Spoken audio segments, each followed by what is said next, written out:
Bismillahirrahmanirrahim. Assalamualaikum warahmatullahi wabarakatuh. Perkenalkan, saya Alma Yulistia Fadila dengan NPM 10.100.119.027 dari Fakultas Kedokteran Universitas Islam Bandung. Di sini izinkan saya untuk memaparkan terkait dengan hasil penelitian, yaitu yang berjudul Scoping Review, hubungan suplementasi vitamin D dengan pencegahan dan pengobatan tuberkulosis pada anak. Dimulai dari pendahuluan, jadi pada tahun 1882 penyebab tuberkulosis ini ditemukan oleh Robert Koch, yaitu penyakit menular melalui udara yang disebabkan oleh organisme Mycobacterium tuberculosis. Nah, pada tahun 2017 menurut WHO itu diperkirakan sekitar 319 per 100.000 penduduk dan 40 per 100.000 kematian yang disebabkan oleh tuberkulosis. Nah, pada kasus anak dengan tuberkulosis terdapat 22 negara dengan high border countries yang berkisar antara 3-25% kasus. Nah, di sini terdapat negara dengan insidensi tertinggi yang mana Indonesia itu dia termasuk kedua tertinggi setelah India, diikuti oleh Cina, Filipina, dan juga Pakistan. Nah, setelah itu untuk prevalensi dari Indonesia pada tahun 2017 terdapat 420.000 kasus di Indonesia, terus juga pada pria itu dia lebih besar dibanding dengan wanita, sedangkan pada di Jawa Barat itu terduga TB-nya itu terdapat 478.000 dan juga pria itu dia lebih besar dibanding dengan wanita. Nah, selanjutnya, salah satu faktor, resiko terjadinya tuberkulosis itu adalah kekurangan, vitamin D.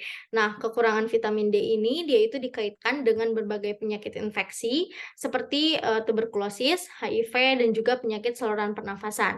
Nah, penyebab utama dari kekurangan vitamin D ini adalah kurang terpapar sinar matahari yang menginduksi sintesis vitamin D di kulit, serta asupan makanan yang mengandung vitamin D.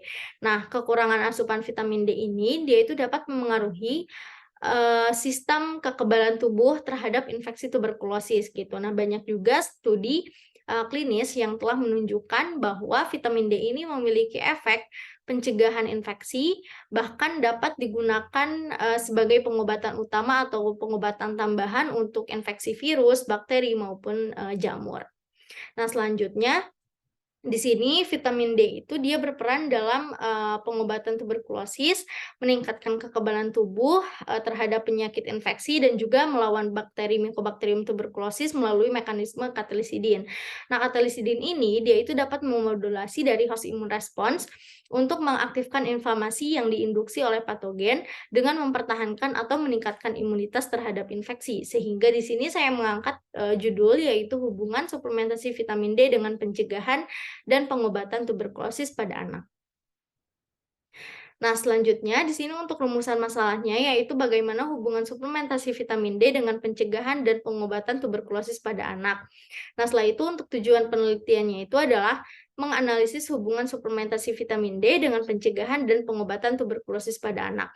Setelah itu untuk manfaat penelitiannya itu adalah untuk manfaat teoretisnya, yang pertama menambah pengetahuan hubungan suplementasi vitamin D dengan pencegahan dan pengobatan tuberkulosis pada anak.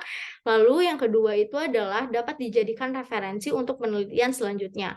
Nah, sedangkan untuk manfaat praktisnya itu adalah dapat menjadi bahan evaluasi praktisi untuk mempertimbangkan suplemen vitamin D menjadi terapi untuk mencegah dan mengobati tuberkulosis pada anak. Setelah itu untuk metode penelitiannya itu adalah menggunakan scoping review dengan PCOS-nya itu yang pertama population. Population-nya itu adalah anak usia 6-18 tahun. Untuk intervention-nya itu adalah suplemen vitamin D dan untuk comparison-nya itu adalah kelompok yang diberikan suplemen vitamin D dengan kelompok yang tidak diberikan suplemen vitamin D dan kelompok yang diberikan vitamin selain vitamin D.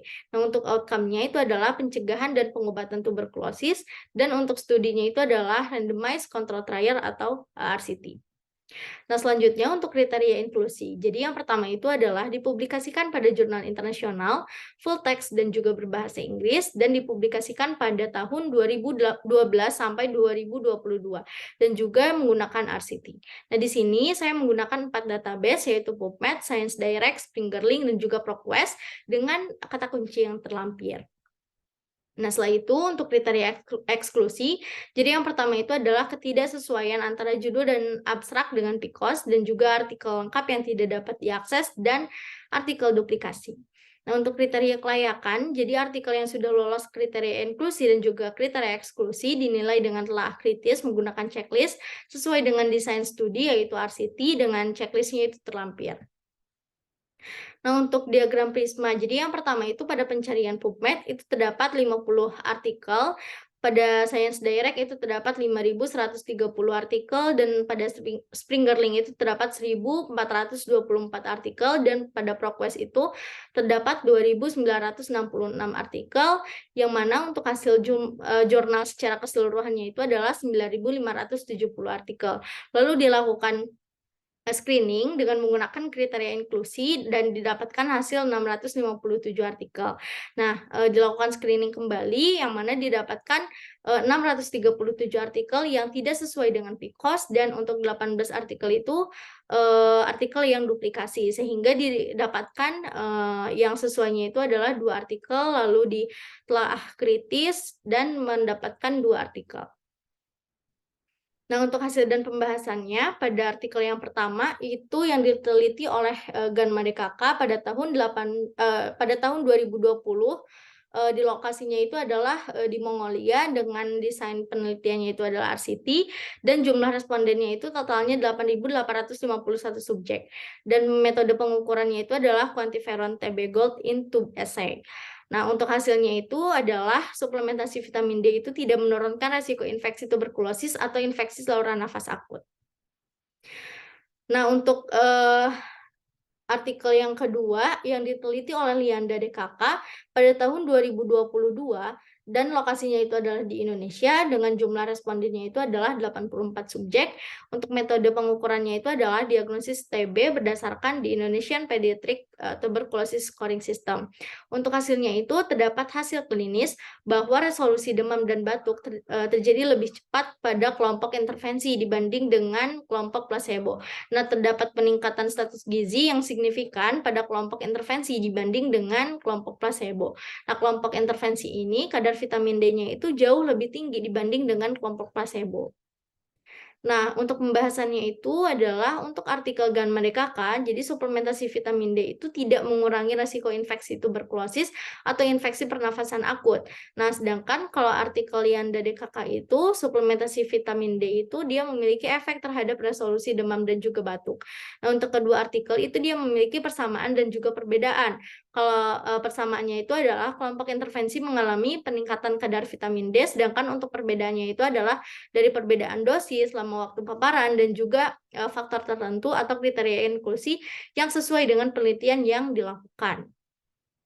Untuk kesimpulannya itu adalah suplementasi vitamin D tidak berhubungan terhadap pencegahan risiko infeksi tuberkulosis, tetapi hanya berhubungan terhadap resolusi demam dan juga batuk. Alhamdulillahirrahmanirrahim. Sekian, terima kasih. Wassalamualaikum warahmatullahi wabarakatuh.